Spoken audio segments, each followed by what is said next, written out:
Now it's my pleasure to introduce Lyman Baker. Lyman is an instructor in the English department here and a longtime admirer of tonight's speaker. Lyman.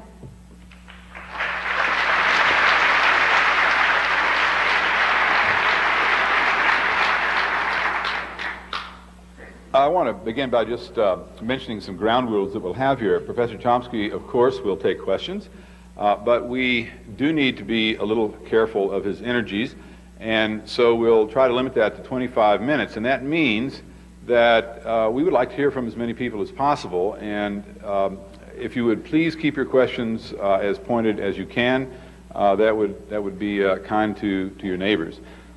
We have two microphones here, one on each side aisle, and the questions will be taken first from this side and then from that side.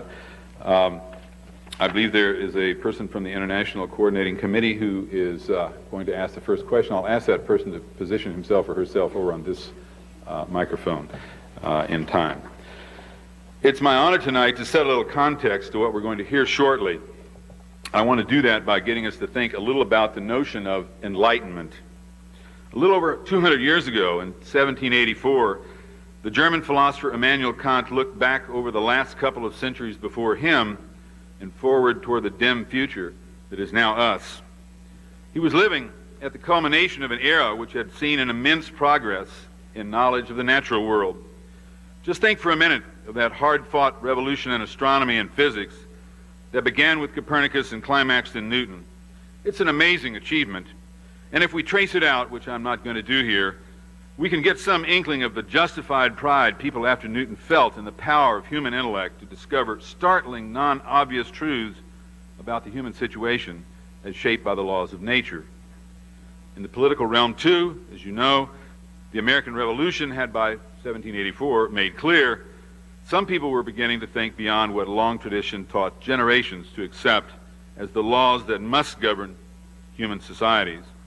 Already then, people were speaking of this era as the Age of Enlightenment. So it's not surprising that in 1784, the editors of a newspaper turned to Immanuel Kant, the most famous philosopher of the day, to answer for its readers the question, what is enlightenment? I want to read you just the core of his classic statement.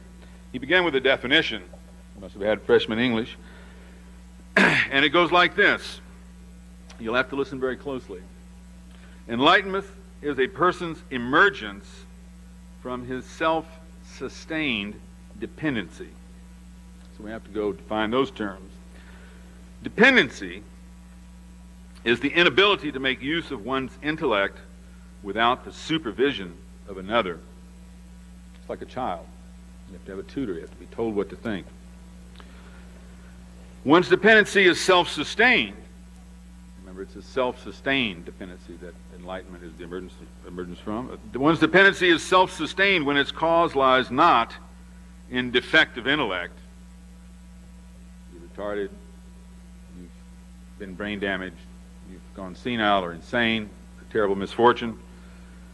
When its cause lies not in that, but in the lack of decisiveness and the courage to make use of one's own mind without the direction of another. Dare to know is thus the slogan of the Enlightenment. For Kant, enlightenment is something to be proud of because it takes a certain character to think for oneself. It's not a matter of knowledge for him, it's a matter of character. Its opposite, self-incurred dependency, is something pitiful because it's rooted in laziness and lack of nerve. Here's what he says about laziness. It is so comfortable to be dependent. If I have a book that understands for me, a pastor who has a conscience for me, a physician who prescribes a diet for me, and so on, I don't need to bother myself. There's no need for me to think when I can just pay. Others will take over the whole irksome business for me. Well, that kind of sloth is degrading. So is cowardice. The vast majority, Kant observed, regard the step, this is his language, to independence, quite apart from its difficulty, as dangerous. But he goes on. It's not just their lack of character here. This is something quite deliberately arranged for by those guardians who have so kindly assumed the burden of supervising them. And you can see that Kant was not looking to sustain that aristocracy. He was looking to see it subverted. Our speaker tonight is going to show you some disturbing ways in which the people who have decided to act as our guardians have been working to keep us in a condition of what Kant called dependency. When the discussion tonight is over, you will have formed a picture of how our custodians have invested prodigious resources and effort in cultivating our ignorance and in fostering the laziness and the fear that persuades us that it's too hard and dangerous for us to insist on knowing what they're doing in the name of what they call our national interests. When we're done this evening, you will not know whether our speaker is right. But I hope that you will be convinced that the questions he raises are so important that you must find out the truth for yourself. If you take up this challenge, you're in for a seriously exciting life. If you leave this place tonight determined to take charge of your own education, to take responsibility for using your own intellect, for using it well, you will be joining the great tradition of the Enlightenment. You'll find on the back of the sheet you were given when you entered this auditorium, the yellow one here introducing Noam Chomsky, some possible starting points for pursuing that curiosity. Right now, it's my pleasure to introduce to you the most powerful example that I know of the Enlightenment in our day and age. His own life is a very model of what it is for a human being to take charge of his own education and to bring back news of the universe, vital for our survival. In a minute, you'll witness this independence of mind and this breadth of self-education for yourself. But I want to point out something about what you might want to notice in that little intellectual biography you received of Professor Chomsky when you entered this evening. Sometime tomorrow, not now, look it over again. See if you can see where he refused to stay pigeonholed in his specialty, where he was a recognized authority, where he could play it safe by leaving foreign policy to the experts in that specialty. See if you can spot where he must have felt insulted by being treated as out of his depth, felt offended by the idea that government was the business of a self-recruited caste of guardians and not to be meddled with by amateurs uncertified by them. Can you appreciate the courage it took to point out the ignorance and arrogance of the experts in the middle of a war, not to close ranks around the flag, but to rally fellow citizens to listen to facts and act on their conscience?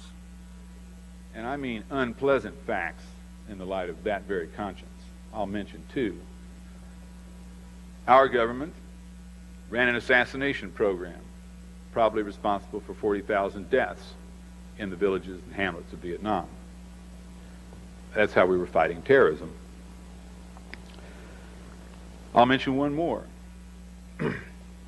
We made the conscious decision, our guardians, that the Viet Cong could not be defeated so long as its constituency continued to exist, and they knew its constituency was the rural population of Vietnam, 98% of the population, and so they proceeded to eliminate it by direct application of mechanical and conventional power, Orwellian language, on such a scale as to effect a massive migration from rural to urban areas, where people were then housed in refugee camps. Elsewhere they'd be called concentration camps. That's how we saved Vietnam for democracy. We bombed out the way of life of 98% of the population. Pretty horrible. Pretty outlandish. You haven't heard about it. I hadn't heard about it. We live in a free country. We have a free press. If something like that had happened, I'd have heard about it. I haven't heard about it, so it must not have happened. I can go back to sleep. Thanks. It's not that easy. Can you appreciate the immense passion of wanting to know that it took to smoke out the folks who were pursuing the interest not of the nation as a whole, but of the agenda of a narrow majority of powerful people? Can you appreciate the steel will it must have taken to keep pointing out, since the mid-'70s, the role our government has had in encouraging the exterminations in Indonesia? Not just recent news. And turning a blind eye to the Holocaust in East Timor, which did not begin just this year. And when he found himself blocked in trying to bring these facts before the conscience of his fellow citizens, what did he do? He decided to find out why. He made He made himself learn what is going on in the corporate mass media, in the public relations networks of think tanks, academia, government, and the press. He made himself into an expert on the operations of the propaganda systems characteristic of non-totalitarian societies. I would say that's somebody who took charge of his education. Please welcome one of the greatest Americans ever, whom we have the privilege of crossing lives with tonight, Noam Chomsky.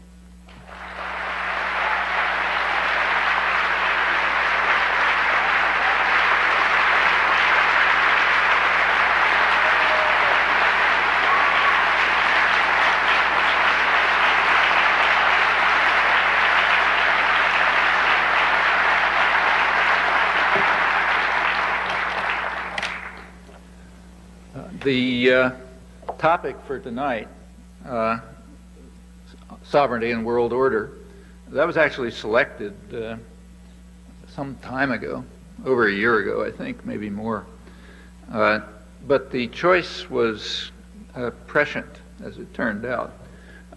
These have been the catchwords of 1999, sovereignty and world order, and in very instructive ways. The concern for sovereignty has gone through two phases. The first phase was in the first part of the year, when the focus was on the U.S. NATO bombing of Yugoslavia. And the second phase is in the last few weeks, in connection with the renewed atrocities in East Timor. And the comparison of those two phases is highly instructive for those who want to understand how world order actually works, and also how our own doctrinal system works. So let's have a look at it. During the first phase, I'm now mostly quoting from leading journals, Foreign Affairs and others. During the first phase, first half of the year, there was a phase of extreme exuberance. We were entering a new era, new in human history, in which the enlightened states will use force when they believe it to be just, disregarding old-fashioned concepts of sovereignty and international law. All of these are now consigned to the ash can of history, where they belong. No more restrictive old rules. The enlightened states will defend human rights. They'll act on their traditional principles and values. Their mission is the defense of human rights is their mission, Secretary of State Albright that time proclaimed with awe by the New York Times. The mission is defied by some parts of the world, namely the rogue states, like, for example, Cuba today, or Nicaragua before it was returned to the free world, or Iraq since 1990, when Saddam Hussein disobeyed orders and Iraq became a rogue state, but not before 1990, when he was a favored friend and ally and a recipient of massive aid while he was just gassing Kurds and torturing dissidents and, in fact, committing by far the worst crimes of his awful career, for which he was rewarded by an increasing flow of military and other aid by the enlightened states. Let me stress right away that these sour notes are irrelevant, declared to be irrelevant. In fact, examination of the factual record is impermissible. It's just sound bites and invectives about Washington's historically evil foreign policy, hence easy to ignore, quoting one of the leading scholar advocates of the new humanism, who's sneering at the absurdity of taking facts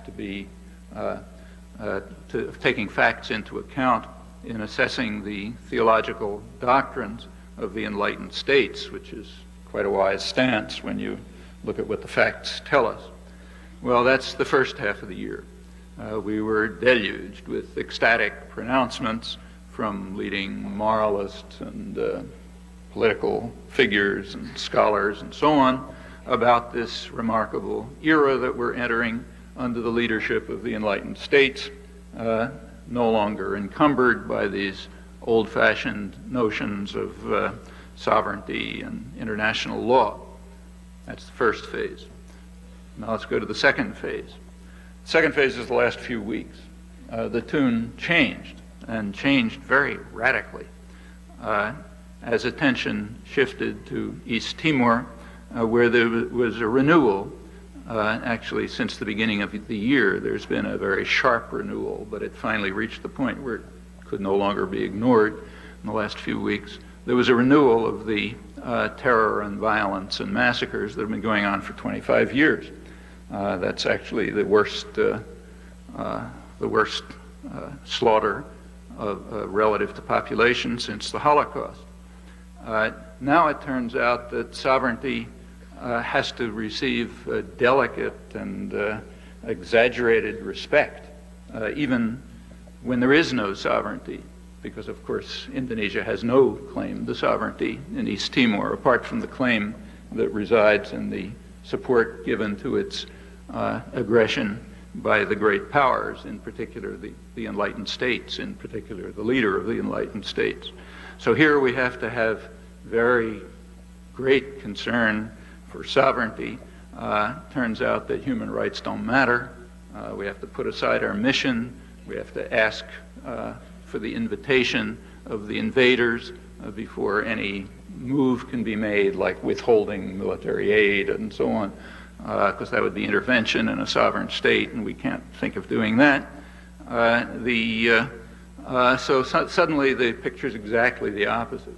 From total disdain and contempt for sovereignty, in the case of Serbia, which by accident happens to be the only corner of Europe that's resisting U.S. plans for the region, their sovereignty doesn't matter at all. But when we turn to a client state, one of the major mass murderers of the modern period, then concern for sovereignty is so exalted that we have to delicately observe it, even when there's no sovereignty at all.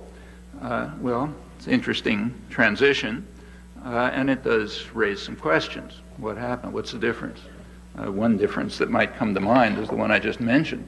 In one case, the state whose sovereignty doesn't matter happens to be an enemy state. In the other, it happens to be a client state.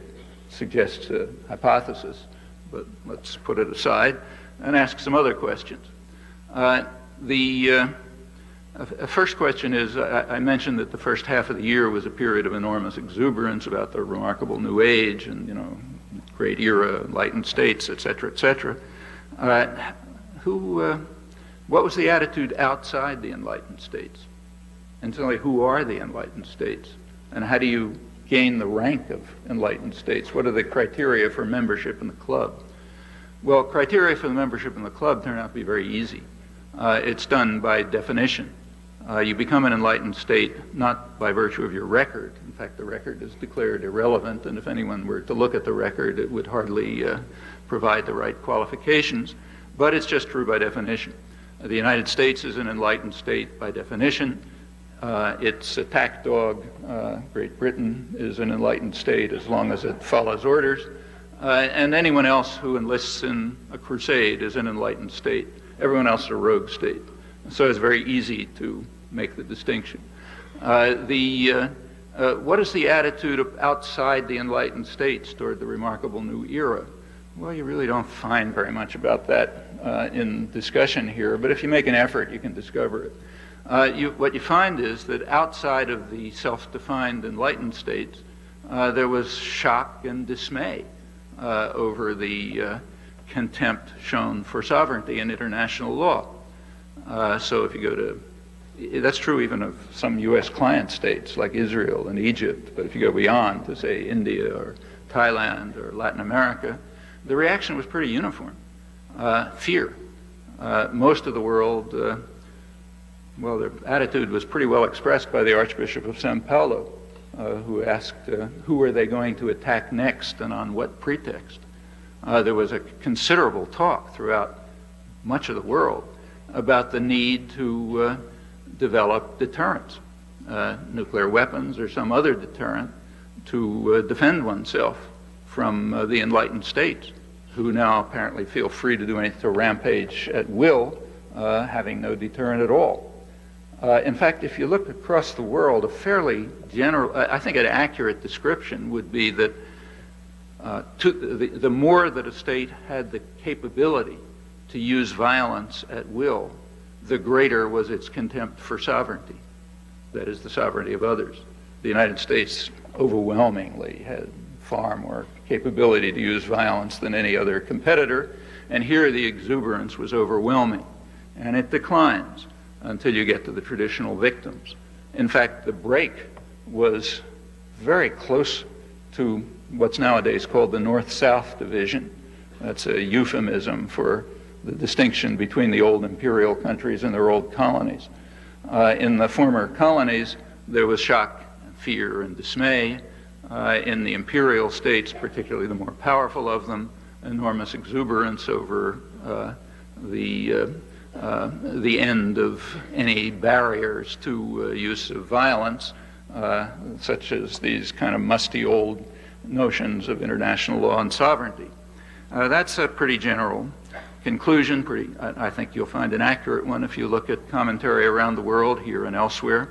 And again, it suggests some hypotheses about what's going on. This nevertheless requires some further qualifications, because the attitude towards sovereignty in the leader of the enlightened states, the United States, self-defined leader of the United States, of the enlightened states, its attitude towards sovereignty was more nuanced than what I just suggested. It's true that for the others, sovereignty can be dismissed with contempt. In other words, we can use force at will as we believe it to be just, because we define ourselves to be enlightened. On the other hand, our own sovereignty and that of our client states, that has to be guarded as a precious treasure. In our own case, the point is obvious, in fact, pretty hard to ignore. Just not long ago, for example, the United States refused to accept an international criminal court that would prosecute war crimes and crimes against humanity. And the reason was pretty straightforward. The reason was that if we accepted the existence of such a court, we would be surrendering our sovereignty. And obviously we can't do that because our sovereignty is sacrosanct. That was brazen enough to receive some comment, but what is less noticed is that that's pretty uniform. The United States has a terrible record, one of the worst in the world, in signing, in ratifying international human rights conventions to implement the provisions of the Universal Declaration of Human Rights. So, for example, in the case of the Convention on Rights of the Child, it's been ratified by every country in the world except two, the United States and Somalia. Somalia didn't ratify it because it doesn't have a government. And that's fairly general. In fact, it's even worse than that. In a strict sense, the United States has ratified no covenants. Now, the reason is that everyone that is ratified, and there aren't very many, has a reservation which says inapplicable to the United States. It's called non-self-executing, technically. So some conventions are ratified, not too many, but inapplicable here. There was an interesting example of that early this year during the period of euphoria about the new Enlightenment. Again, didn't receive huge headlines, but if you were looking carefully, you noticed that there was a case brought to the World Court charging the United States and the other NATO powers with war crimes. And the World Court refused to accept the case, turned down the case on technical grounds, not because the charges were wrong, but on technical grounds. The technical grounds were that, and if you look at them, they're interesting, the United States presented an airtight legal argument to show that the case could not be brought, and the court correctly accepted this argument. What was the argument? Well, the case was brought under the Genocide Convention.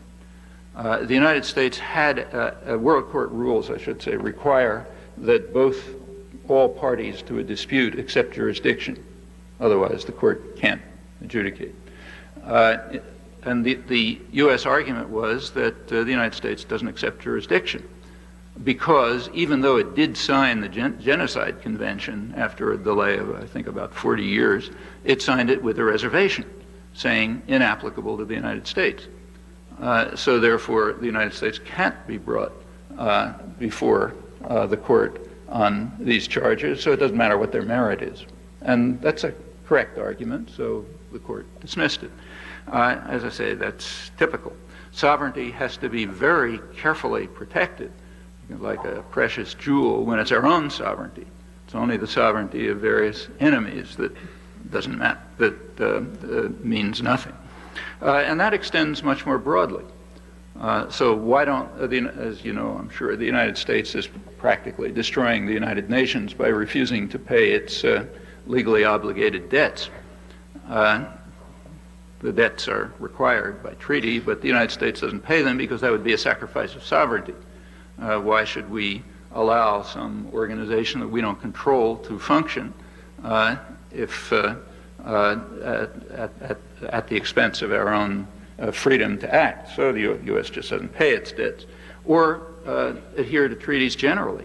In fact, by the 1990s, U.S. violation of international treaties has become so extreme that the Professional Society of International Law, American Society for International Law, in a couple issues back, its editor had an article called Taking Treaties Seriously, condemning the U.S. refusal, increasingly brazen U.S. refusal, to adhere to treaty obligations, the grounds always being the same. They're an interference with U.S. sovereignty, which has to be sustained.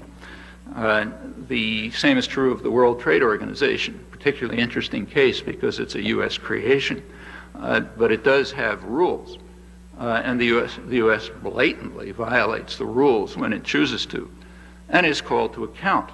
So, for example, the European Union recently brought charges to the World Trade Organization that the U.S. was violating its rules by its quite murderous, incidentally, its murderous embargo of Cuba, which violates the World Trade Organization rules because it involves secondary restrictions against other countries, extraterritorial restrictions.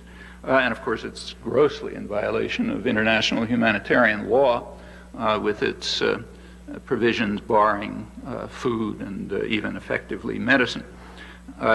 Well, the U.S. responded to that by declaring a national security exemption. The survival of the United States depends on making sure that Cuban children starve or die in hospitals from lack of medicine. So therefore, we can't accept the authority of the World Trade Organization, our creation, in the case of the embargo on Cuba. The idea that this is a national security issue is perhaps too idiotic to discuss, but it illustrates again the extreme dedication to our own sovereignty, our right to do anything we want, right in the midst of the period when we are hailing the new era in which sovereignty doesn't matter anymore, because the enlightened states will lead the world to, on their mission of preserving human rights. For years, the attack against Cuba had been justified on Cold War pretexts. Cuba is a tentacle of the evil empire threatening to strangle us. That was always complete nonsense. The formal decision to overthrow the government of Cuba was made secretly in March 1960, when there was no connection between Cuba and the Soviet Union. After the Cold War ended, the attack against Cuba got harsher. These facts alone undermine totally the Cold War arguments, but it's more interesting when you look at the real arguments, which have now been declassified, so you can look at them. When the Kennedy administration came in, among its first acts was to extend the attack against Cuba, and it had a Latin American mission. President Kennedy had a Latin American mission which surveyed the situation in the hemisphere. its report was transmitted to the president by historian Arthur Schlesinger, and of course he discussed Cuba, the conclusions about Cuba, and he described the threat that Cuba posed to the United States. The threat was, I'm now quoting it, the spread of the Castro idea of taking matters into one's own hands, a serious problem in a region like Latin America where wealth is very highly concentrated, quoting again, and the poor and underprivileged, stimulated by the example of the Cuban Revolution, are demanding opportunities for a decent living. Well, that's a threat, so we obviously have to defend ourselves against it and carry out terror and embargo and invasions and so on to block the threat. And certainly there was a Cold War element. Schlesinger adds that Russia is hovering in the background, offering development loans and presenting itself as a model for industrialization in a single generation. So that's a real Cold War issue. Incidentally, if you think this through, you get a good understanding of what the Cold War was about since 1917. Those models and efforts at independence cannot be tolerated because they undermine a world system which has to be organized on different grounds. It has to be organized in the interests of the privileged and the wealthy and the powerful, the ones whose sovereignty has to be protected and respected, while everyone else's can be dismissed and ignored. I should add that the contempt for sovereignty is nothing new in the early part of this year. It just it just became expressed with extraordinary exuberance as part of the justification for bombing a European country, but it's standard. Contempt for sovereignty is as old as American history. Those of you who remember your American history will know that it begins in the 1770s and goes on without a break until today. So the sovereignty of others is of no account if they're in our way, if they're what are called rogue states, meaning not following orders, but our own sovereignty and that of our client states and those that join with us, that has to be protected. None of this is new, but also none of it matters. It's all, remember, declared irrelevant. It's just facts. This contempt for others and for international law and insistence on respecting respecting the sovereignty of clients and, of course, our own sovereignty, this is often expressed in very crude and crass ways, which publicly, which you should attend to. They're important. So, for example, when Dean Acheson, who was a highly respected statesman and one of the creators of the post-war world and a senior advisor to the Kennedy administration, in 1962, at the time when the plainly illegal embargo of Cuba was instituted, Acheson gave a defense of it, public defense, before the American Society of International Law. And in that defense, he pointed out that that the power, prestige, and position of the United States is not a legal issue. So no questions of international law arise when the prestige, position, or power of the United States is at stake, because we're above all that. Okay? He said international law has its uses. Its uses, he said, are to gild our positions with pleasant verbiage when we can do so. But other than that, if our own prestige, power, or influence is at stake, international law is irrelevant. Well, it's an accurate statement. The United States didn't invent that position, of course. Every country in the world, including Andorra, would take the same position if they could get away with it. But the United States happens to be able to get away with it. That's what it means to be the biggest thug on the block. You can get away with such things. And you can also get away with self-adulation for your magnificence and being an enlightened state, carrying out all sorts of wonderful missions. An even more dramatic example, and one that would be taught in every school in a society that valued its freedom, was the reaction of the United States, public reaction, when the United States a case was brought against the United States at the World Court by Nicaragua in 1985. That reaction was interesting. The United States, as I'm sure you should know, or I hope you know, refused jurisdiction. The World Court nevertheless condemned the United States for what it called the unlawful use of force, in other words, war crimes, against Nicaragua, ordered the United States to desist and to pay substantial reparations. Of course, that was dismissed with the usual contempt. The war was immediately escalated, and reparations we don't bother talking about. But what's interesting in this connection is the reasons. The State Department legal advisor gave the official reasons why the U.S. will not accept the World Court judgment.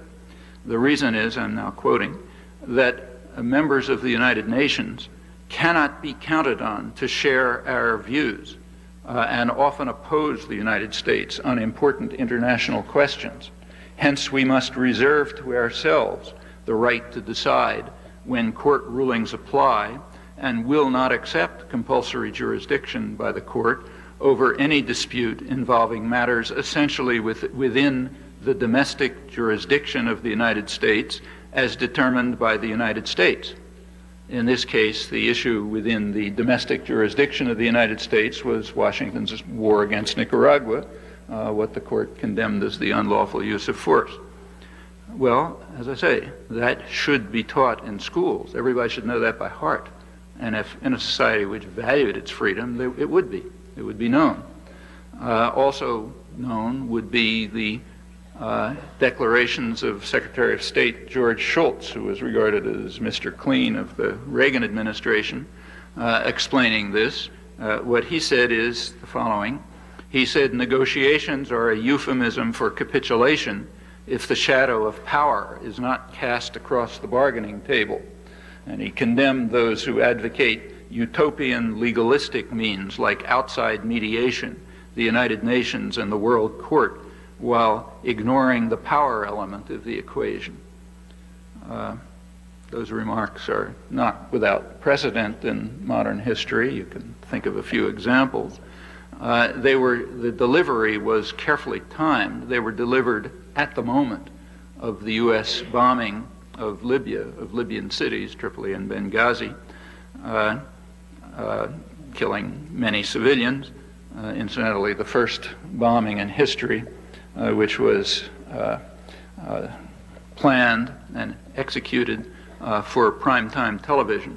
It was very carefully timed so that it would begin right at the 7 p.m. Eastern Standard Time, which at that time was when the three television channels had their major news programs, and by sheer accident they all happened to have their crews in Libya, where of course they are all the time, so that they could film the exciting events as they happened and then give the administration the first hour of control over television news to give its proper spin. You're somehow not supposed to notice this, just kind of happened. Well, all of these, again, are things that are worth knowing, teaching, should be known by heart, in fact, and they tell us a lot about the U.S. attitude towards sovereignty, its own sovereignty. Sovereignty of others is treated with the same contempt that it has been since the 1770s. So to take an example which is almost trivial by comparison with the full record, it's just a year now since the United States, the Clinton administration, decided to destroy half the pharmaceutical supplies of a poor African country, killing nobody knows how many thousands or tens of thousands of people. That's kind of, you don't even notice it. I mean, nobody mentions it. It's conceded that it was just a kind of a random act of violence, but that's all right, because what does their sovereignty matter? It's our sovereignty that matters. That's during the period of enlightenment, the first phase. I haven't gotten to the second phase yet. Well, it's not only let's go to the second phase. Here we see that it's not only the United States that has this august position in which sovereignty has to be treasured, but also client states. So Indonesia, for example. Indonesia has one of the most brutal and murderous records of the modern period, but as they renewed the atrocities in East Timor this year, their sovereignty had to be very delicately respected, even though it does not exist. Remember, this is their sovereignty in East Timor is comparable to that of Saddam Hussein's in Kuwait or of Nazi Germany's in occupied France. Exactly that amount of sovereignty exists, but it has to be respected, treasured, in fact. The official U.S. position has been that it is their responsibility, Indonesia's responsibility, to keep order in East Timor, the country that they have conquered and where they have massacred maybe a third of the population. It's their responsibility. We don't want to take it away from them. I'll come back to the details of this, but that remained the U.S. position right through the period in the last few weeks when it became impossible to ignore the level of the atrocities, and when the Clinton administration, in fact, was finally compelled to make some pretty minor moves, compelled by domestic pressure and particularly by Australian pressure, international pressure, who they were making a huge issue of it. And Clinton did finally, about a week ago, 10 days ago, have to make a few indications to the Indonesian generals that this wasn't nice, and that sufficed for them to reverse course totally, which indicates the latent power that has been available throughout. And so this continues while we're talking. There are hundreds of thousands of people who were driven up into the hills in East Timor, where they're apparently starving to death as far as anyone knows. There happens to be a country that could easily carry out airdrops of food. We know which one it is. Has the logistic and technical capacities to drop food to people starving to death in the mountains where they've been driven by forces armed and trained by the United States and supported by the United States. You don't notice it happening. In fact, you don't even notice anybody talking about it because it's out of the question. Remember, our mission is to defend human rights, but not when human rights are being trampled on in a horrendous fashion by a client state that we've been supporting in its atrocities and massacres for 25 years here alone and also in other places. So there's no talk about the Air Force dropping food to starving refugees. The Air Force is quite capable of destroying civilian targets in a country whose sovereignty doesn't matter. There we pinpoint bombing, destroy civilian targets, and so on. That's fine. But it's not capable of dropping food to starving people. That's not ancient history like last week. That's today. Sovereignty is granted by the United States, denied by the United States. These are among the prerogatives of power, and the flatterers at the court have to explain to us why this is all noble and elevated. There's a lot more to say about this. If you'd like to bring it up, I'll give some other examples. There's some rather remarkable cases in the Middle East right now. But let me just, the new era was, without going into further details, the new era was well defined by a figure who is highly respected in the United States when he says the right things, but happened to be ignored this time, namely Alexander Solzhenitsyn during the first part of this year when he described the new era that the United States was announcing as a new era based on the principle that might is right. And that's correct. And that is, in fact, the position that was echoed throughout a good part of the world, probably a large majority of it, outside the self-defined realms of enlightenment. Well, what's the attitude of the United States and other self-defined enlightened states towards human rights? Same answer. Might is right. Examples are legion. I'll just keep to 1999. Let's take East Timor. Just quick give you a brief review of some of those sound bites and invectives that you're not supposed to know about according to the guardians of doctrinal purity, and which aren't too well known, unfortunately, but they should be. In December 1975, Indonesia, U.S.-supported state, client state, invaded the territory of East Timor, to which it had no claim whatsoever. The invasion was carried out with U.S. arms, which by treaty with Indonesia can be used only for self-defense. The U.S. secretly expressed the hope that the invasion would be carried out quickly without too much attention to the fact that U.S. arms were illegally being used. The U.S. did declare an arms embargo because there was a lot of protest, but violated it at once by sending new arms under the cover of the embargo, including vitally needed counterinsurgency equipment. The Security Council of the United Nations acted. It condemned the invasion unanimously and ordered Indonesia to withdraw at once. But that had no effect, and the reason why it had no effect was explained by the U.S. ambassador, again in words that would be memorized by anyone who valued the freedom that they enjoyed and who has an interest in world affairs, international law, and human rights. This is not some right-wing reactionary. This is Daniel Patrick Moynihan, a liberal senator from New York, who was then UN ambassador. He wrote his memoirs a few years later, 1978, and in the memoirs he explains why the Security Council was ineffective. What he says is that the United States wanted things to turn out as they did. The State Department wanted the United Nations to be utterly ineffective in anything that it might do.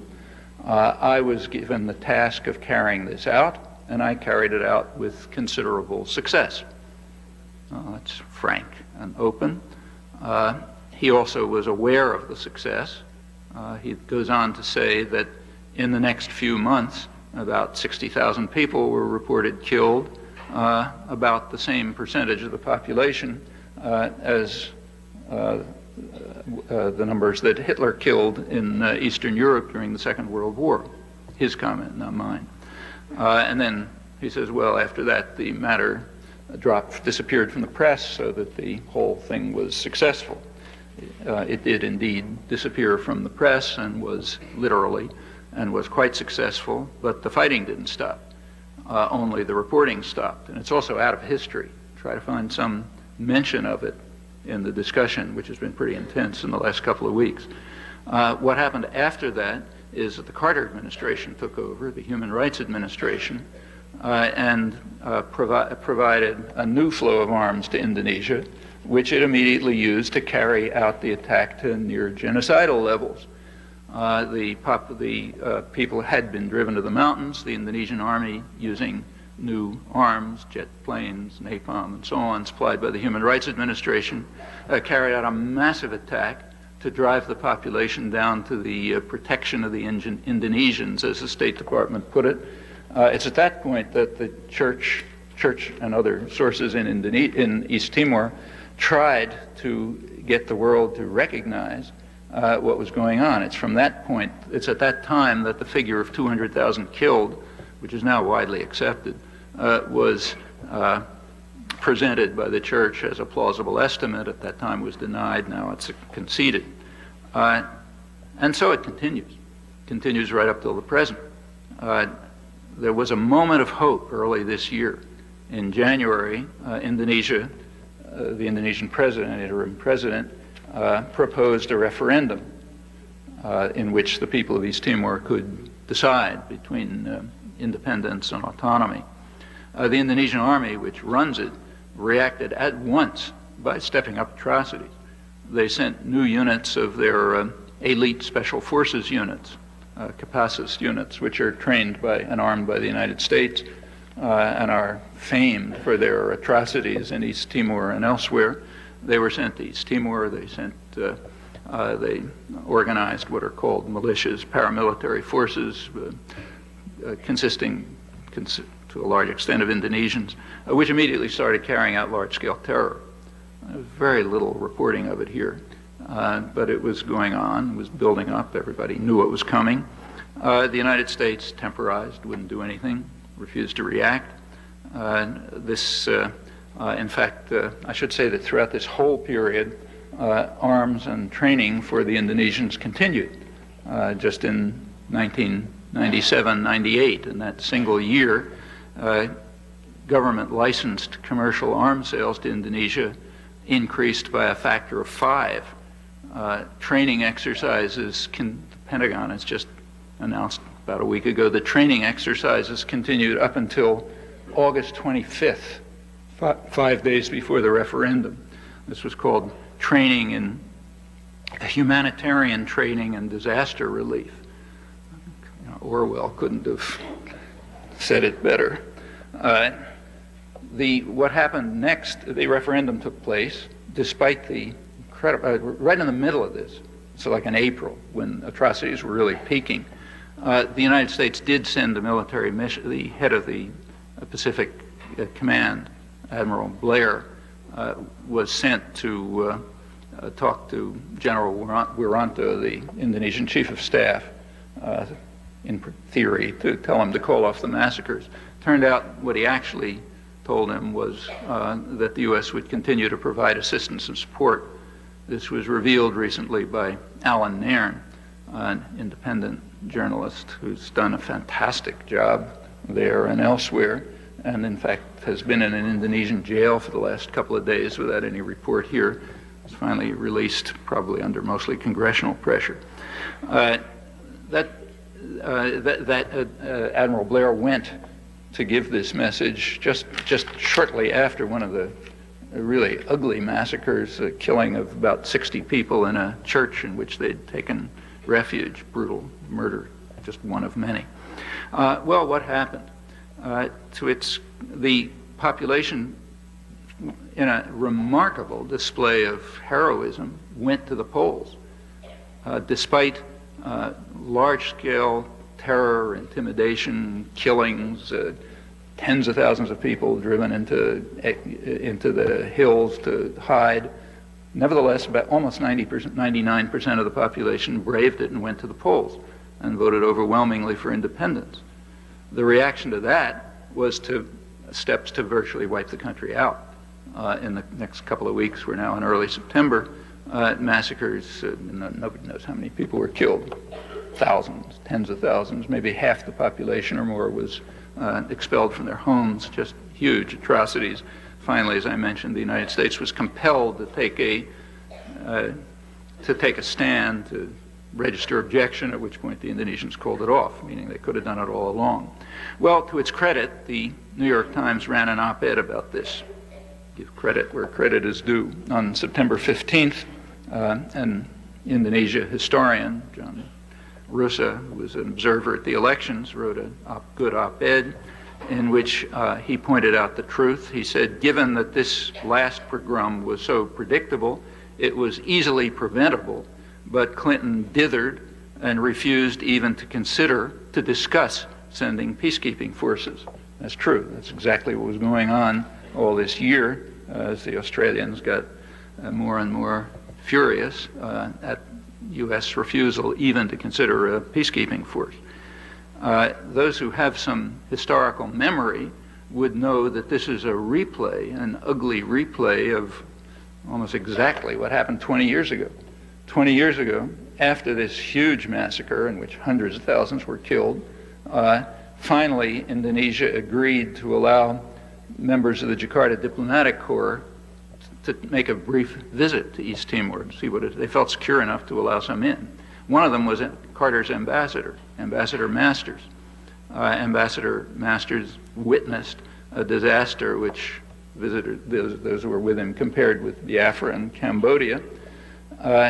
What came next was described in testimony at the United Nations by one of the leading Indonesia historians in the world, Benedict Anderson, American historian of Indonesia.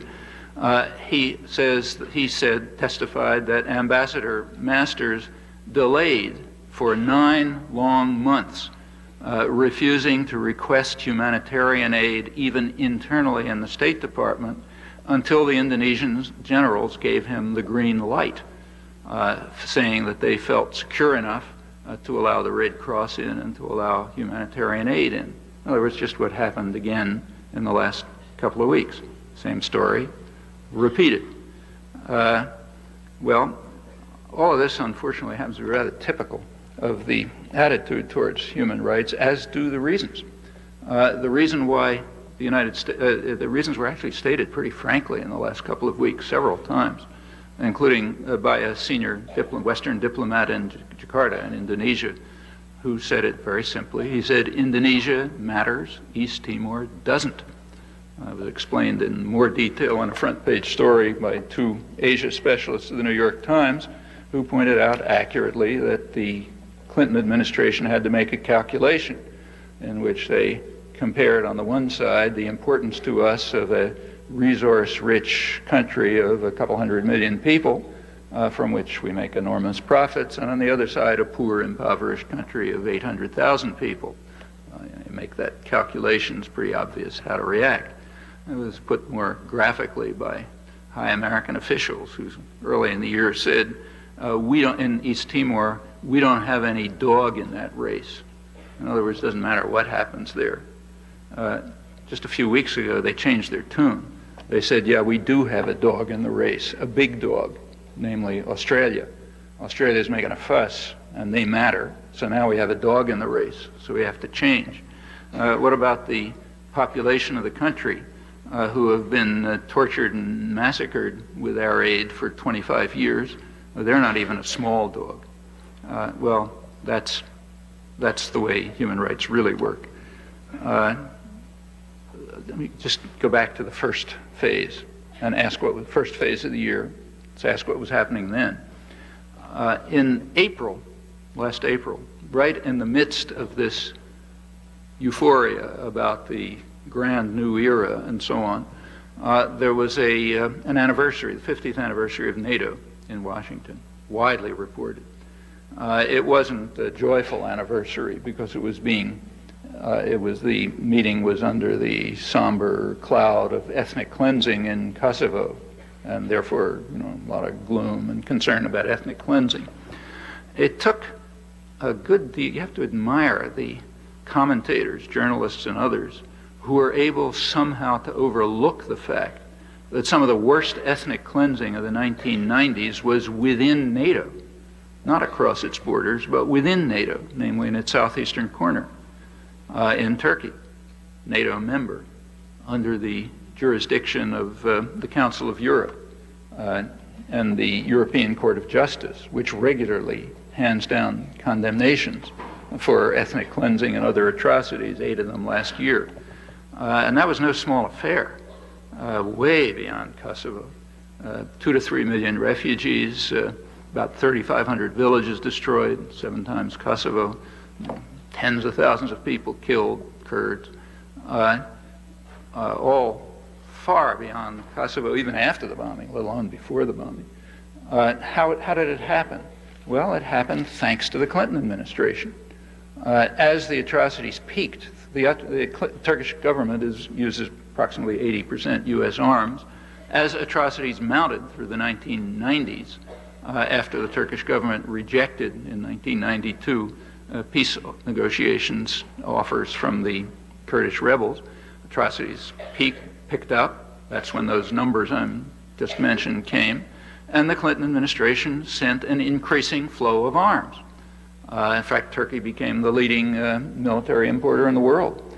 And this is advanced armaments, like jet planes and napalms and so on. And you look through the records, any imaginable kind of atrocity was carried out.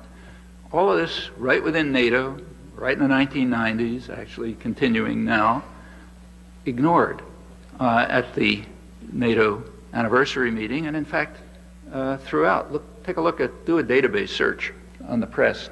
If you don't want to bother, don't do it. I've done it, and I'll tell you what you'll find. Essentially nothing. Because this is a huge atrocity, huge ethnic cleansing, terror, torture, everything you can think of, but carried out by the enlightened states, in fact, by the leader of the enlightened states within NATO. Therefore, it doesn't merit comment. Right at the moment when we are supposed to be overwhelmed with compassion for the victims of ethnic cleansing in an enemy state, namely in Kosovo. So finally, take a look at that one. Now we're back to the peak example, the one we're supposed to look at, the atrocities in Kosovo. Well, there's a kind of a mantra that's repeated over and over, which says that in the case of Kosovo, for once we did the right thing. Yeah, I've done all sorts of bad things here and there, but there we did the right thing. We acted on our principles and values. We acted completely altruistically, total break with history. The United States acted completely altruistically to defend human rights. And that's why we had this wonderful euphoria about the new era. Well, it's not a truth of logic. I mean, it's a question of fact, so therefore facts ought to be relevant, so let's have a look at them. Well, there's a standard version of this. It was repeated last week by the main foreign affairs specialist of the New York Times. Kind of unfair to quote him because everybody says the same thing, but let me quote that since the most recent last Sunday. Thomas Friedman of the New York Times, who's incidentally calling for intervention in East Timor, says that the U.S. intervention in Kosovo made a crucial difference. It halted ethnic cleansing, and therefore it was legitimate. There's only one problem with that statement, which is repeated over and over again. The facts are the exact opposite, uncontroversially. The ethnic cleansing, the massive ethnic cleansing, was a consequence of the bombing, not the cause of it. There is no dispute about this. Simply take a look at the record of registered refugees across the border. Kosovo wasn't a pleasant place the year before, by any means. Unfortunately comparable to many other places in the world. But the massive ethnic cleansing came after the bombing. The bombing started on March 24th. At that time, the UN High Commission on Refugees, which takes care of refugees, had no registered refugees. The first ones were about 3 days later. On April 1st, a week after the bombing, it started giving its first daily reports on expulsions. And then it went up to the numbers, about 600,000-700,000. It's after the bombing. Furthermore, it was predictable. In fact, according to the U.S. commander, NATO commander, U.S. General Wesley Clark, it was entirely predictable. That was his words as the bombing started. What he said, it is entirely predictable that the bombing is going to cause a radical escalation in atrocities for pretty obvious reasons. When you bomb people, they don't throw flowers at you. They respond. And they don't respond where you're strong. They respond where they're strong. So they don't send jet planes to bomb New York. They respond on the ground where they're strong, escalating the atrocities.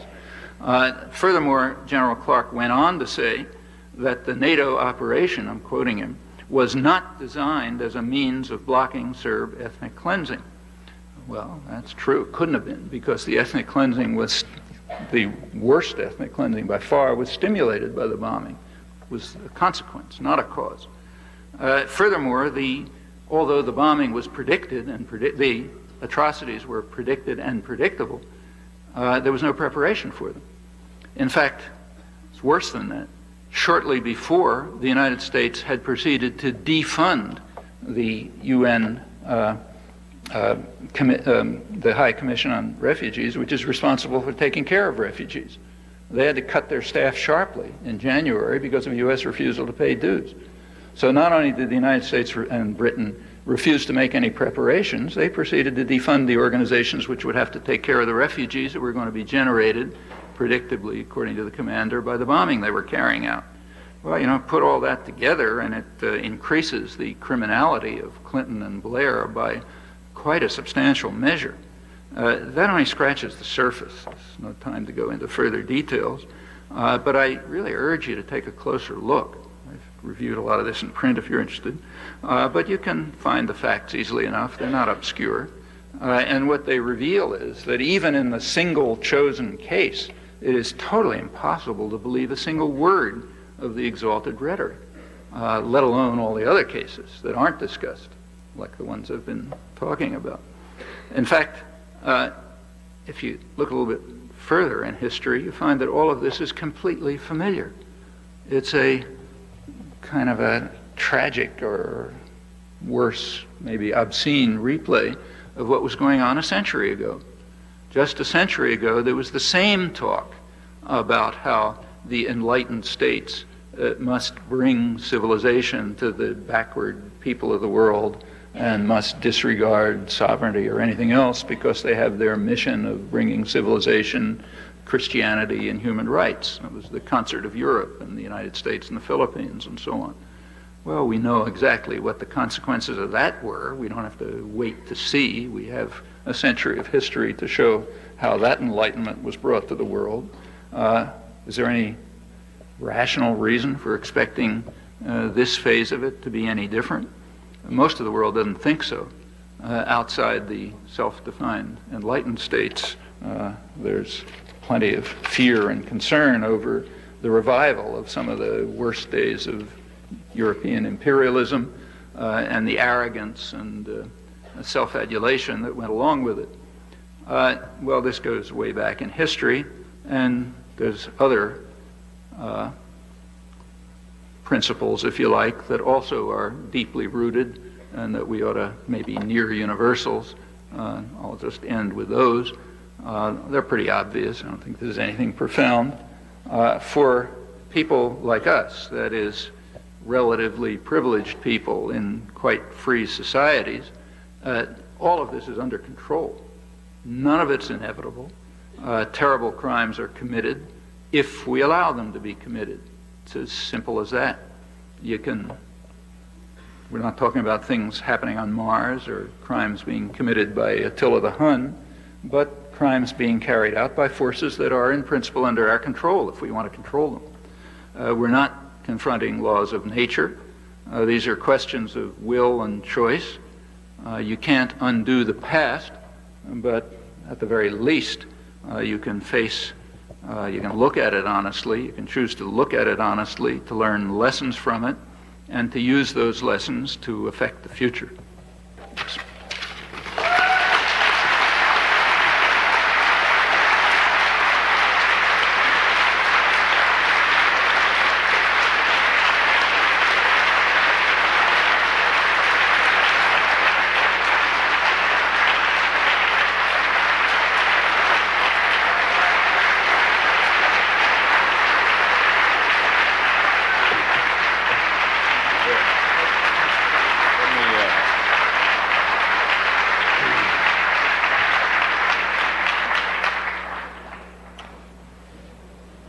We'll let people leave as they will here, and then when things calm down a little bit, we'll proceed to questions. So if you have a question, please find your way to one of the microphones in the aisles at the side.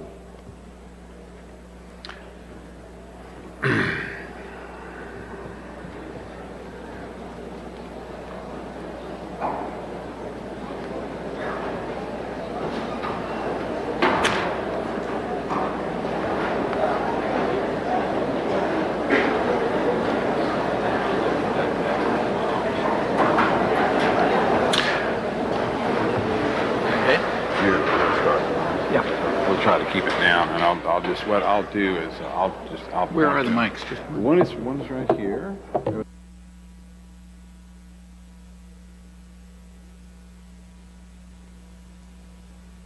Okay. Okay. Yeah. Let's just alternate, okay? So start over there.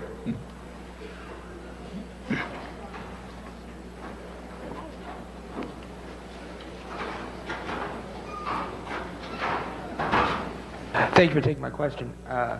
As a preceding example, I'll just say that in light of the recent discussion about the Board of Education decision here, one of the deans here at the college said something to the effect of the board made a mistake by giving local districts flexibility to decide their curriculums, saying that we can't be leaving statewide standards up to local districts. In light of this kind of expanding the focus, I would appreciate if you comment on the ramifications of the sentiments behind this statement in the context of a government defending its sovereignty over and right to impose its will on its own people, kind of defining its own people as an enemy state, to use your own terminology. Yeah, I'm not sure I caught that exactly. There was a statement, let me see if I got it. There was a statement saying that you can't leave educational decisions to the local? Yeah, yes. They have to be imposed from above? by state regulation or something? Yes. Well, I mean, I hate to comment on something that I don't know anything about, and I know nothing about the situation, so it doesn't make any sense to ask me. I mean, in general, it sounds like a totally improper point of view, but not knowing anything about the details, I really can't comment.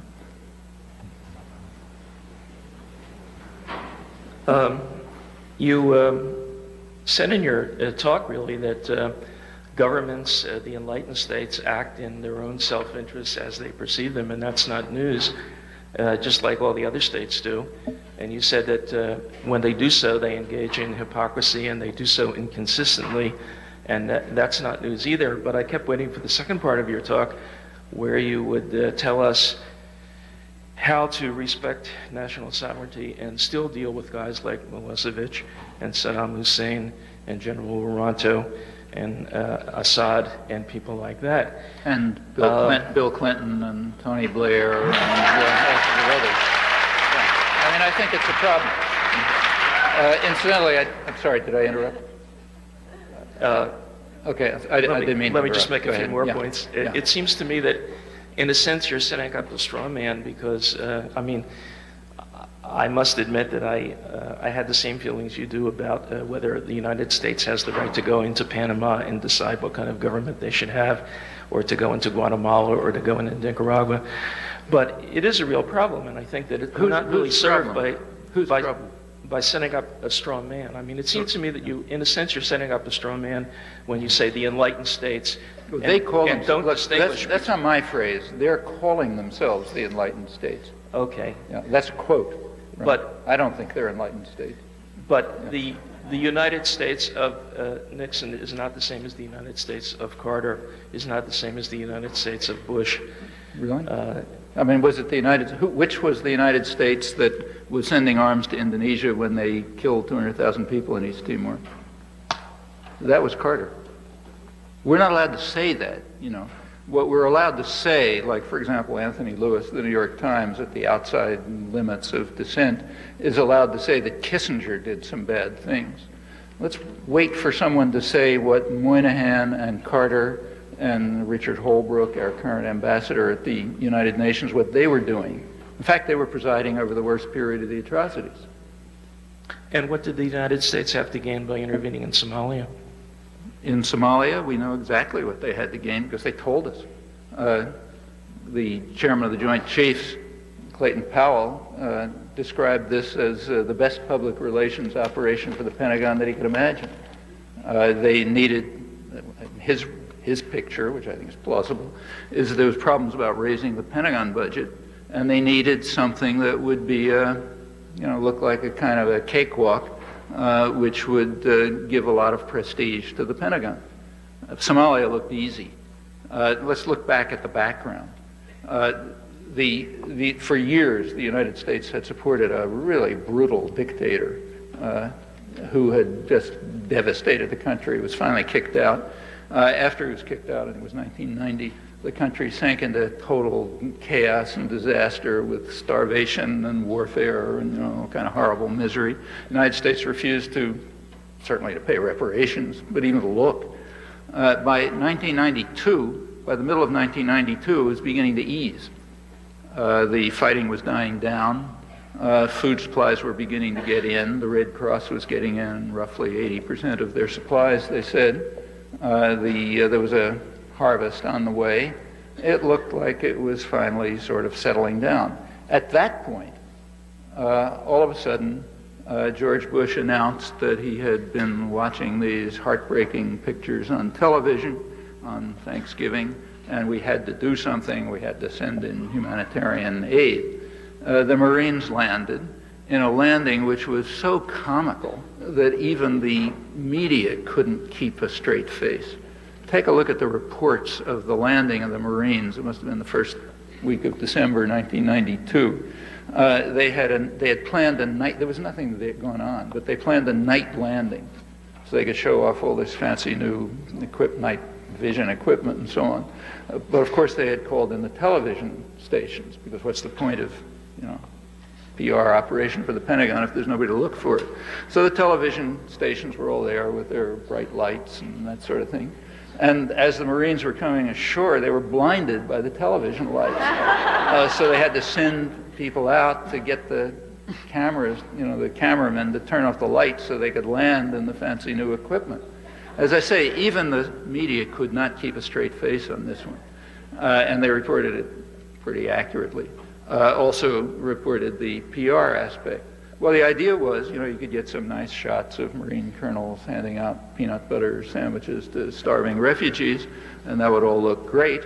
And so it looked for a couple of weeks until things started to get unpleasant.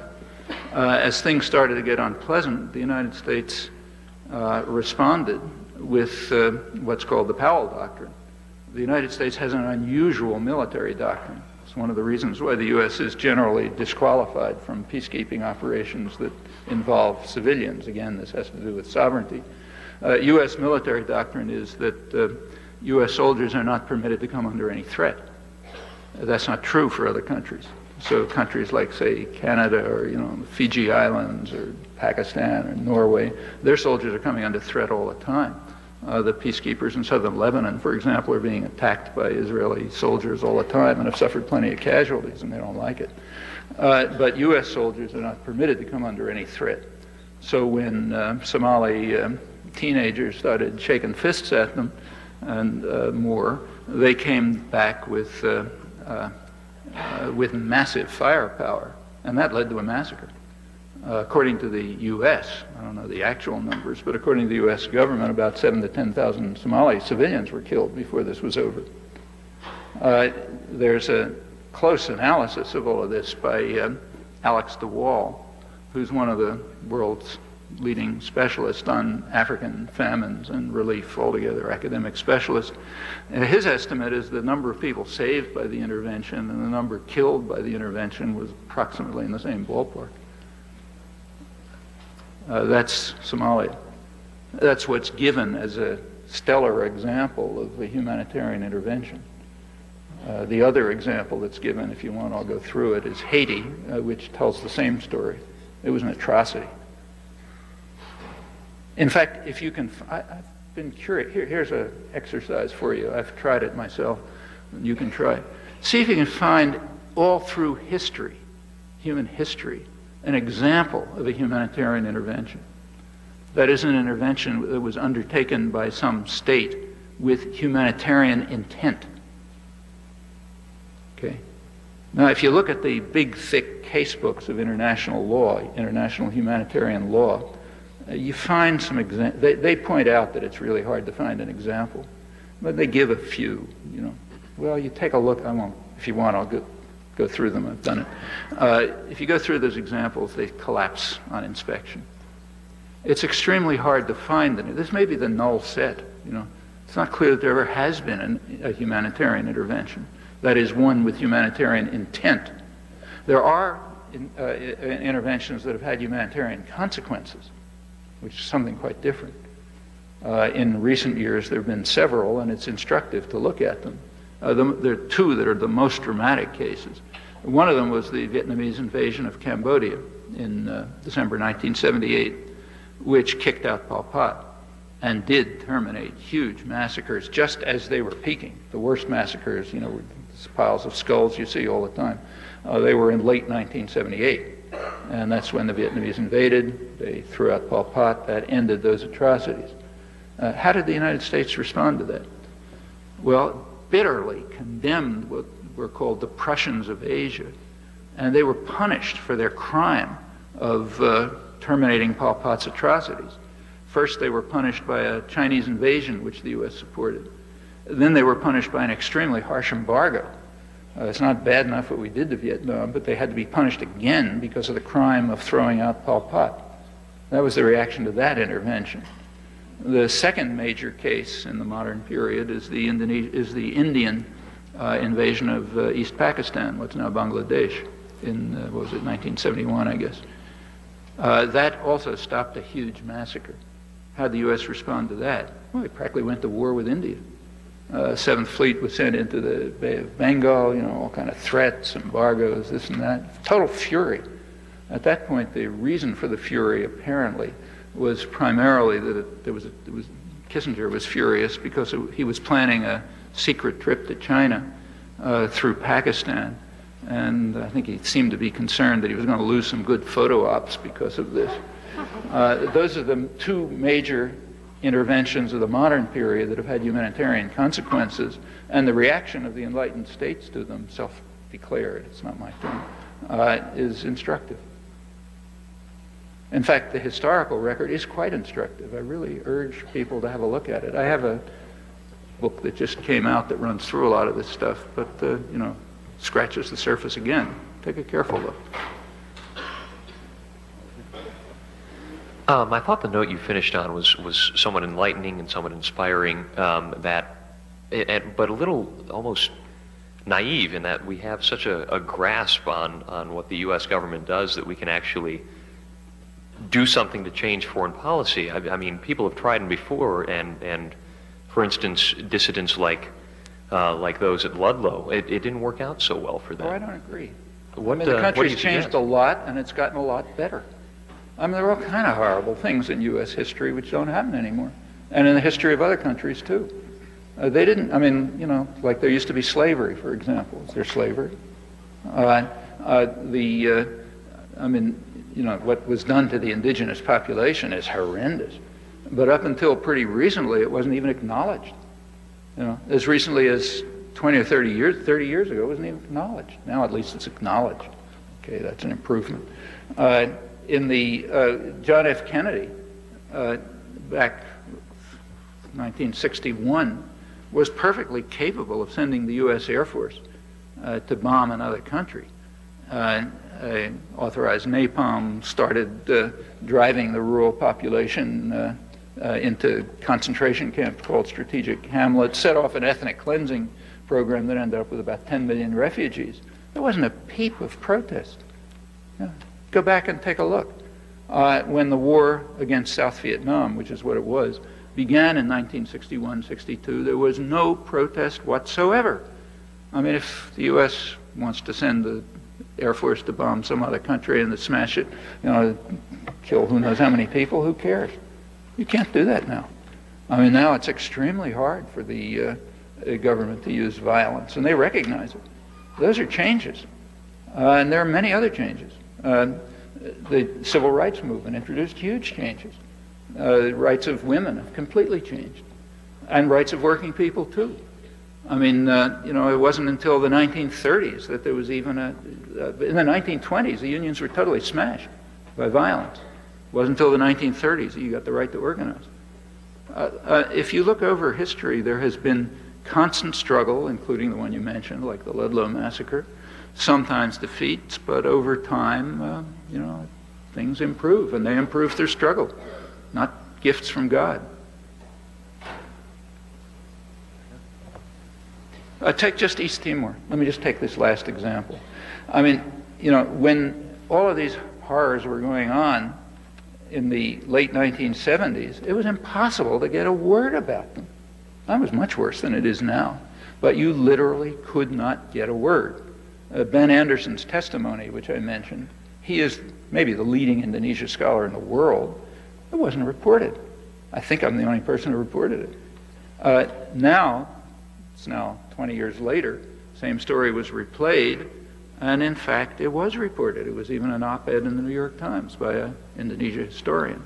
All right, for the people of East Timor, it's not they're not exactly cheering about the difference. But the difference is nevertheless significant, and it will save thousands, maybe tens of thousands of lives.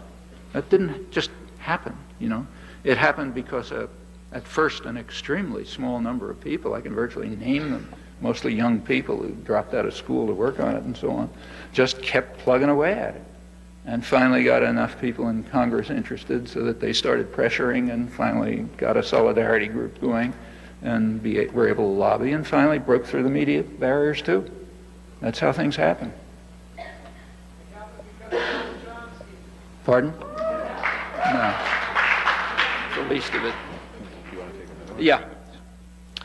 Dr. Chomsky, I'd like to thank you for coming here, and I'd like to thank you for all your contributions that you make to ZMAG. It's a great resource. I'd think it's learn a lot of things from that website. But in your book, Deterring Democracy, you make many connections between capitalism and democracy that ultimately end up leading to human atrocities and eliminations of freedom. In light of this, what are we to do with democracy and capitalism? Are they inherently corrupt, or is there something we can do to fix the situation? I think they're inconsistent. I mean, democracy is inconsistent with capitalism.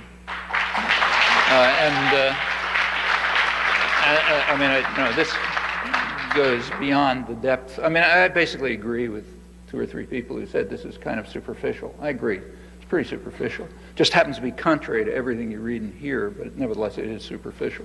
If we look deeper, we get into real problems, like capitalism and democracy. In fact, let me just say something more about sovereignty and capitalism. I mentioned that the United States insists with passion on protecting its own sovereignty. Actually, you should have stopped me there, because that's not correct. In the back of my mind was to go on and say why it's not correct, and it's crucially not correct. The U.S. government insists on violations of U.S. sovereignty, insists on them, namely violations of sovereignty by what some international economists call the virtual Senate. That is, the community of international investors and multinational corporations who have veto power over government policy, which is granted to them by the U.S. demand on liberalization of capital flows. That's the biggest change in world order in the last 30 or 40 years. In the early 1970s, the United States destroyed the Bretton Woods system, which was based on controlled flow of capital controls and fixed exchange rates and so on. U.S. dismantled that. That led to the period of liberalization of financial flows, and it's well understood. I mean, it was understood by the people who designed the Bretton Woods system, and it's understood today that if you let capital flow freely, it grants veto power over government policy to investors. If they don't like some policy, like suppose some government, say ours, is carrying out what the community of investors, banks, financial institutions, big corporations, so on, what they consider irrational, meaning policies that just benefit the population and don't increase profits, like, say, healthcare or education or environmental protection, or all of these irrational actions. If some government commits itself to irrational acts like that, the virtual Senate can stop it, namely just by emptying the capital out of the country. And when it's flowing at $1.5 trillion a day, that's quite a weapon. That overwhelms countries, including ours. Well, that is an attack on sovereignty, which is strongly supported by the U.S. government. And it's an attack on U.S. sovereignty. Well, it sounds like a contradiction until you ask yourself, what does the word United States refer to? Not to the population, rather to the corporate elite that runs the country. That's the United States. And it's their sovereignty that's being defended, not the sovereignty of the population. Well, that's a direct conflict between democracy and, liberalization of financial markets, a form of capitalism, and a very powerful one. So now at this point, we're getting into real issues, not superficial issues, but real ones. And they point to major contradictions between democracy and aversion of capitalism. I should say that when people talk about capitalism, it's a bit of a joke. There is no such thing. No country, no business class has ever been willing to subject itself to the free market discipline. Free markets are for others. Like the third world is the third world because they had free markets rammed down its throat. Meanwhile, the enlightened states, England, the United States, others, resorted to massive state intervention to protect private power, and still do. That's right up to the present. I mean, the Reagan administration, for example, was the most protectionist in post-war American history. Virtually the entire dynamic economy in the United States is based crucially on state initiative and intervention. Computers, the internet, telecommunications, automation, pharmaceuticals, you just name it, run through it, and you find massive rip-offs of the public, meaning a system in which, under one guise or another, the public pays the costs and takes the risks, and profit is privatized. That's very remote from a free market. A free market is like what India had to suffer for a couple of hundred years, or most of the rest of the third world. That's free market, and that's why they look like what they did. When we get into these issues, we're getting below the surface. But those, I'm glad you brought them up, because those are the crucial issues. Sure. We'll do one more question. Okay. Maybe- Thanks for You don't taking have my to- okay. question. It's interesting. Last time I was here was around 15 years ago or so. Yeah. At that point, nobody was worried about my energy level. I think I must be aging or something. Go ahead. Okay, I will continue. I will continue with my question. Okay, what's your opinion about the tension between mainland China? Sorry. What is your opinion about the tension between mainland China and Taiwan? China very much considers it a sovereignty issue, and if China were to take military actions against Taiwan, how do you think the U.S. would react? Thank you. How would the U.S. react if China took military action against Taiwan? I suspect it could be a nuclear war. I don't think China will do it. It's much too dangerous. I mean, at least I hope they won't. Because if they do, it's totally unpredictable. I mean, that's the kind of issue that could set off a nuclear war. In fact, the U.S. relation to China has been very tricky for years. The U.S. has recognized early on that China is in the long term going to be a major force in international affairs in Asia, and the question is how to relate to this. And if you look back at post-war history, since Second World War, the concern to find a way of balancing Chinese power in Asia, American power on the one hand, Chinese on the other, that's been a dominant theme. You might ask the question, what's American power got to do with Asia? But the U.S., remember, is supposed to run the world. And China is not an easy kind of, domino to push around. So this is a tense issue. But I frankly do not expect that China is likely to take military action. There'll be some sort of accommodation, I assume, as there has been.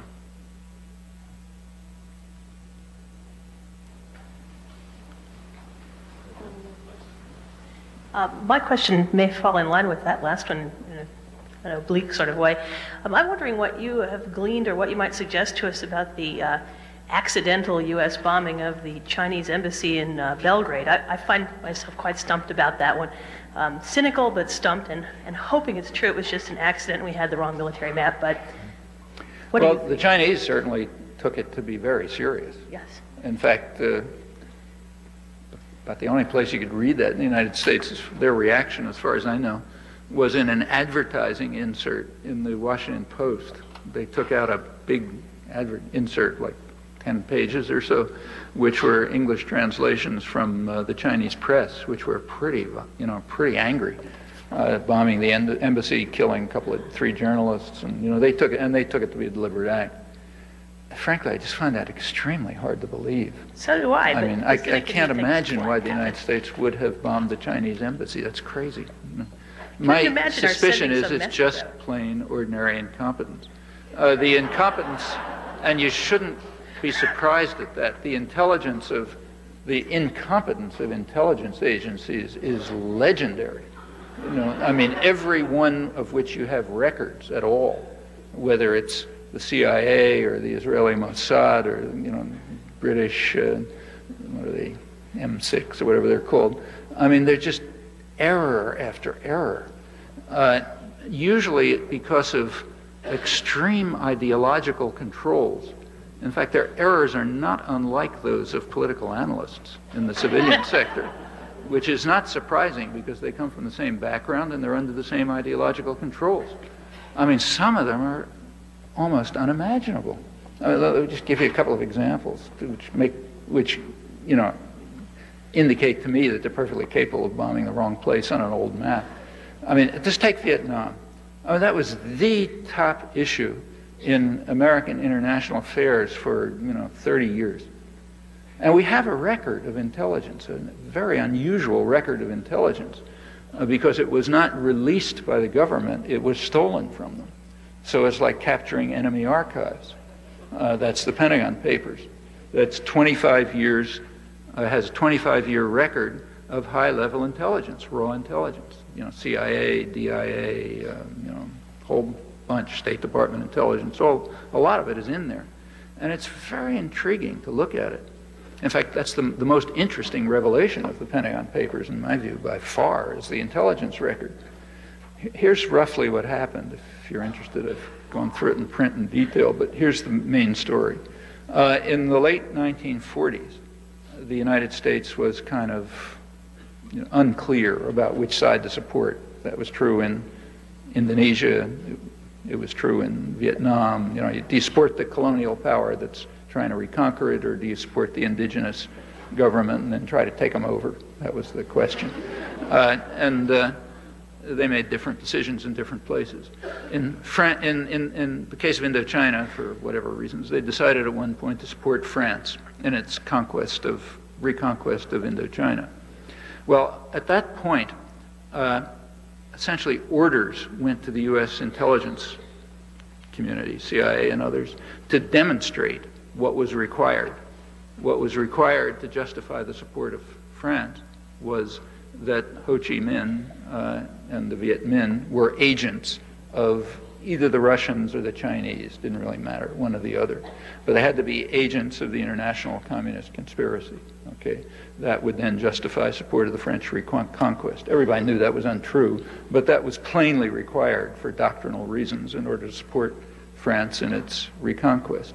Okay, then comes a comic opera scene for about 3 years in which U.S. intelligence tries to prove what is necessary, that Ho Chi Minh and the Viet Minh are agents of the international communist conspiracy. And they try and try. As I say, it could be either China or Russia. They didn't care. Anything would do. They couldn't do it. They couldn't find anything. They came back. Occasionally they would say, well, we think we found a copy of Pravda in the Bangkok legation or something.